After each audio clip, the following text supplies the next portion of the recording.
Guys ഇന്നിവിടെ നല്ല മഴയായിരുന്നു. ഇവിടെ മാത്രമല്ല, ഇപ്പൊ മൊത്തം കേരളത്തിലും നല്ല മഴയാണല്ലോ.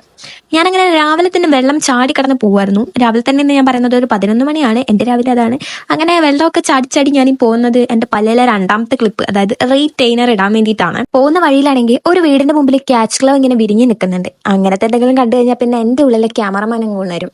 വല്ലാണ്ട് ഫോട്ടോ എടുക്കാനൊന്നും കഴിയില്ലെങ്കിലും അതിന്റെ യാതൊരു അഹങ്കാരവും ഇല്ല. എവിടെ എന്ത് കണ്ടാലും ഫോണോടെ തപ്പ് ഓടിപ്പോയിക്കോളും. ബസ് സ്റ്റാൻഡിൽ ചെന്നപ്പോഴാണെങ്കിൽ ബസ്സും ഇല്ല. നിലമ്പൂർ നേരൊക്കെ ബസ്സുകൾ കൂട്ടിയിടിച്ചിട്ട് ഇങ്ങോട്ട് ബസ്സേ ഇല്ല. പിന്നെ കുറെ നേരം നിന്നിട്ട് ഒരു ബസ് കിട്ടിയത്, അതിലാണെങ്കിൽ ഒടുക്കത്തെ തിരക്കും. പിന്നെ വീഡിയോ ഒന്നും എടുക്കാൻ പറ്റിയില്ല. പിന്നെ ഞാൻ നേരെ ക്ലിനിക്കിലെത്തി കഴിഞ്ഞിട്ട് നമ്മളെ രണ്ടാമത്തെ റീറ്റെയിനർ ഇടാൻ വേണ്ടിയിട്ട് ഇങ്ങനെ ഇരിക്കുകയായിരുന്നു. കഴിഞ്ഞ പ്രാവശ്യം എന്റെ പല്ലിന്റെ ക്ലിപ്പ് ഊരിയ സമയത്ത് എനിക്ക് ക്ലീൻ ചെയ്യാൻ പറ്റിയിട്ടുണ്ടായിരുന്നില്ല. അതെന്താന്ന് വെച്ച് കഴിഞ്ഞാൽ അവിടുത്തെ മെഷീൻ കംപ്ലൈന്റ് ആയി കറക്റ്റ് ചെയ്യാൻ ചെന്നപ്പോൾ. പിന്നെ ഞാൻ ആ റീറ്റെയിനർ ഒക്കെ ഇട്ട് ക്ലീൻ ഒക്കെ ചെയ്ത് റെഡി ആക്കിയിട്ട് ഇറങ്ങി. അത് പല്ലിലിങ്ങനെ വെച്ചപ്പോ എന്തോ ഒരു ബുദ്ധിമുട്ടൊക്കെ ഉണ്ടായിരുന്നു. പക്ഷെ പിന്നെയാണ് എനിക്ക് ആ സത്യം മനസ്സിലായത്. സംസാരിക്കുമ്പോ ഒന്നും റെഡി ആവുന്നില്ല. ഗൈസ് ഇപ്പൊ ഞാൻ സംസാരിക്കുമ്പോ ഭയങ്കര കോമഡിയാ.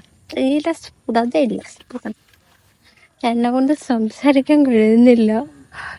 അയ്യോ, വേറെന്തൊക്കെയോ പോലെ. കാണാൻ കുറച്ച് ഭംഗി ഉണ്ടാവാൻ വേണ്ടി എന്തും സഹിക്കും എന്നുള്ള കൂട്ടത്തിലാണ് ഞാൻ. അതുകൊണ്ട് ഇതൊക്കെ ഞാൻ സുഖമായിട്ട് അഡ്ജസ്റ്റ് ചെയ്തിട്ട് ഇട്ട് തീർക്കും. എത്ര നാൾ ഇടണം എന്ന് എനിക്കും കറക്റ്റ് അറിയില്ല. എന്തായാലും കുറച്ച് നാൾ ഇത് ഇട്ടുകൊണ്ട് നടക്കണം. പിന്നെ നമ്മൾ കിടന്നുറങ്ങുമ്പോഴൊക്കെ ഇടണം എന്നാണ് പറയുന്നത്. അപ്പൊ ഇന്ന് ഇത്രയൊക്കെ ഉള്ളൂ. ബാക്കി നാളെ കാണാം. ബൈ.